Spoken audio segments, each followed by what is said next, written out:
Salut à tous, aujourd'hui je voulais vous parler un petit peu des choses qui m'ont surprise au Japon. Alors j'espère que les oiseaux vont pas trop vous gêner parce qu'ils sont pas mal réveillés ce matin. Donc la première chose, c'est tous les enfants qui vont à l'école tout seuls, mais genre vraiment ils ont 6 ans, ils sont tout petits. Et même à Tokyo, dans les grandes villes, on les voit dans le métro, ils prennent le métro tout seuls, ils sont très indépendants, très autonomes. Et c'est surprenant à cet âge-là, mais je trouve que c'est une super chose, ça les responsabilise. Et puis on a vraiment l'impression que c'est hyper safe, du coup on se sent bien dans les villes, parce que quand tu vois les enfants de 6 ans se balader tout seuls, tu te dis bah c'est bon, il peut rien m'arriver quoi. Je savais qu'au Japon il y avait donc les chaussures qui devaient être enlevées dans les maisons, et t'as des chaussons entre guillemets pour la maison. Ce que je savais pas, c'est qu'il y a aussi des chaussons pour les toilettes. Donc c'est à dire que tu arrives, donc t'enlèves tes chaussures, tu mets tes chaussons pour te balader dans la maison, et ensuite quand tu vas aux toilettes, t'as des chaussures spéciales toilettes. Donc ça m'a assez surprise, je m'y attendais pas. Et puis même par exemple dans les vestiaires, il faut enlever ses chaussures pour pouvoir faire les essayages. Et par exemple aussi on avait un hôtel où ils ont carrément roulé ma valise sur un tapis avant de l'entrer dans notre chambre. Alors ça c'est un des points négatifs je trouve, ça va être tout ce qui est achat de chiots et de chatons. J'ai été impressionnée de voir que en fait ils sont dans des magasins. Alors ce serait vraiment interdit en France et heureusement, je trouve qu'il manque d'une petite législation là-dessus pour le bien-être animal, parce que vraiment ils sont dans des box à la vue de tous en vitrine dans des magasins et hyper nickel chrome. Et je me dis ils sont tout seuls là-dedans jusqu'à temps qu'ils trouvent leur futur maître, mais le choc doit être énorme pour eux de quitter leur mère, se retrouver tout seuls dans des box blancs immaculés à la vue de tous avec plein de passages, des fois c'est au milieu du centre-ville. Ça doit être vraiment perturbant pour eux. Et j'en profite comme je suis sur les chiens. Alors je le savais un petit peu avant de partir, mais c'est vrai qu'il y a énormément déjà des caniches, et surtout des caniches en poussettes. Ils promènent très souvent leurs petits chiens dans des poussettes, donc c'est assez rigolo. Ce qui m'a surprise aussi, c'est d'un bon côté, c'est le service qu'il y a là-bas. Vraiment, nous on avait un Airbnb par exemple où l'hôte nous a proposé de nous emmener visiter la ville toute la journée en voiture. Voilà, il propose de venir vous chercher à la gare. Comme nous on dormait chez l'habitant, souvent on avait une chambre dans le logement des Japonais. Là il y a eu une famille, le matin je vais prendre ma douche et puis elle voit que je m'attache les cheveux avec un chouchou, et du coup elle me dit non mais attends, tiens je t'offre cette barrette parce que ça va être plus simple que ton chouchou pour te laver, pour protéger tes cheveux. Et du coup moi je pensais qu'elle me l'a prêté pour prendre ma douche, donc je lui rends, et en fait non, elle me l'a donné. Donc voilà, c'est l'attention aux petits détails. Ça nous arrivait aussi souvent que nos hôtes nous demandent le lendemain à quelle heure on partait, parce qu'ils tenaient absolument à nous dire au revoir, ils veulent pas nous laisser partir sans nous dire au revoir. Et plusieurs fois voilà, on nous donnait des petites cartes postales, des choses comme ça en souvenir, et pour nous remercier de notre visite. Donc c'est vraiment incroyable.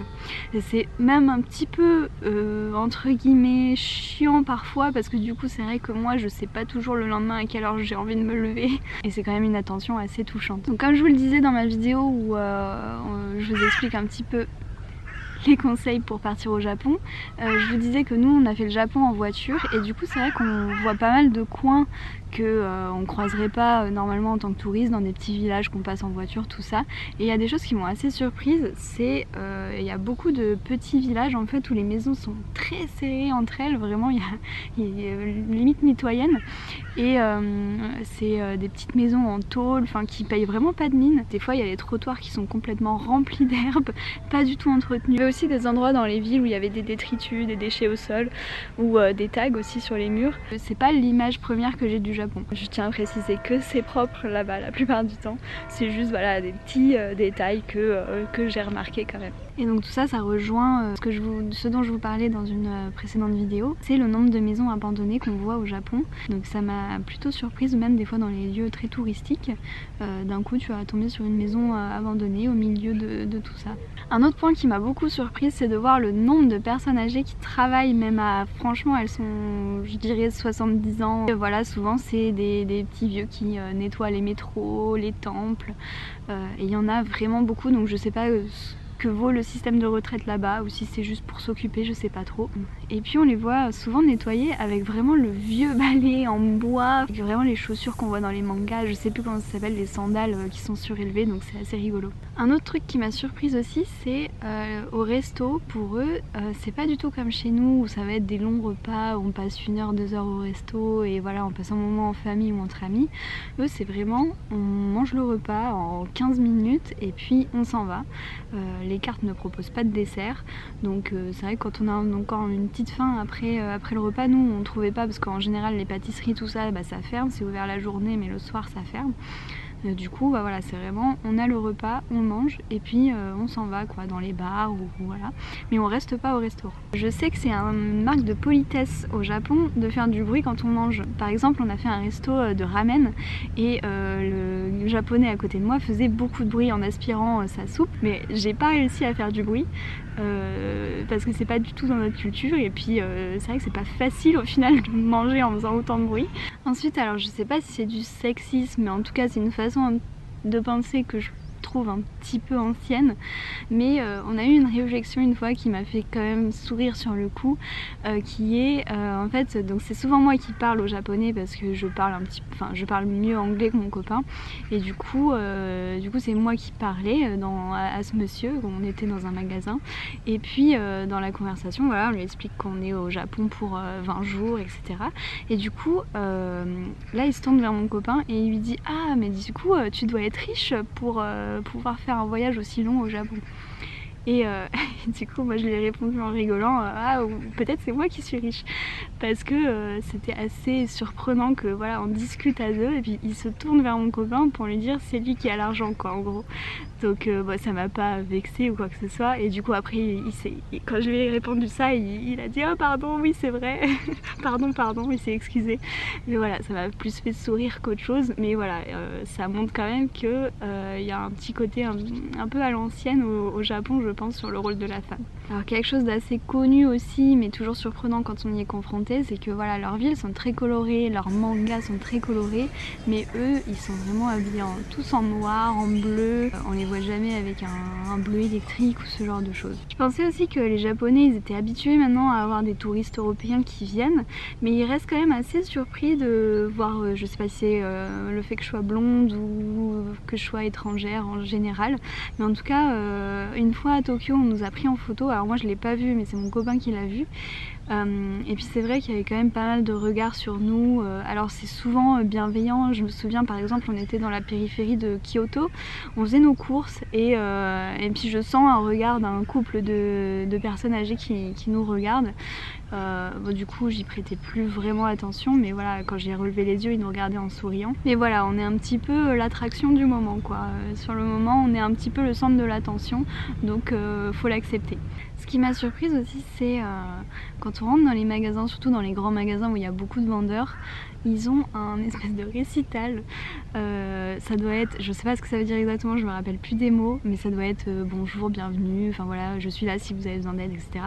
Mais du coup ils le répètent non-stop dès qu'ils croisent quelqu'un, donc c'est chaque vendeur le dit, donc vraiment t'as un récital de tous les côtés, c'est assez rigolo quand même. Alors ça c'était peut-être typique de la région où j'étais, peut-être que ailleurs au Japon c'est différent, mais en tout cas les montagnes étaient très abruptes, mais quand je dis abruptes c'est vraiment limite c'est de l'escalade quoi pour se balader dedans. Bon la montagne c'est comme depuis le début qu'on est arrivé au Japon, ça monte.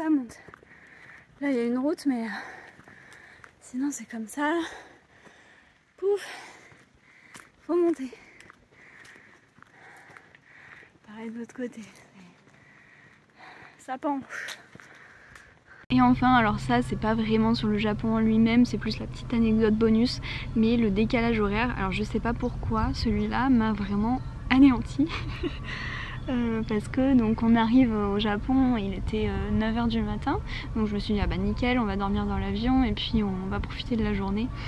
Et au final, bon, on a quand même visité un petit peu Tokyo le premier jour, mais on était explosés.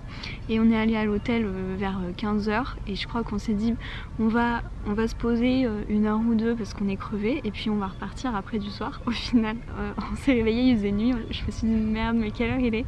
Il était je crois 20 h. Du coup, on a mangé un petit bout et puis au final, on s'est recouché à 21 h.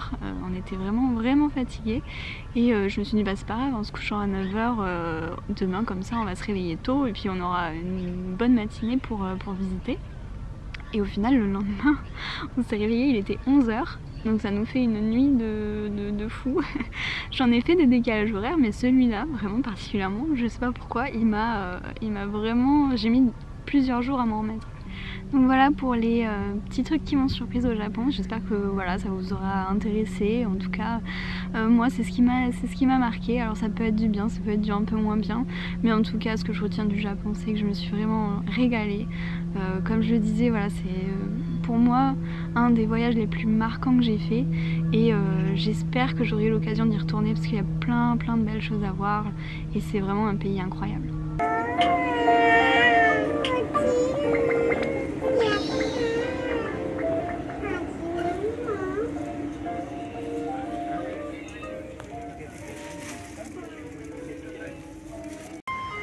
Camion de poubelle.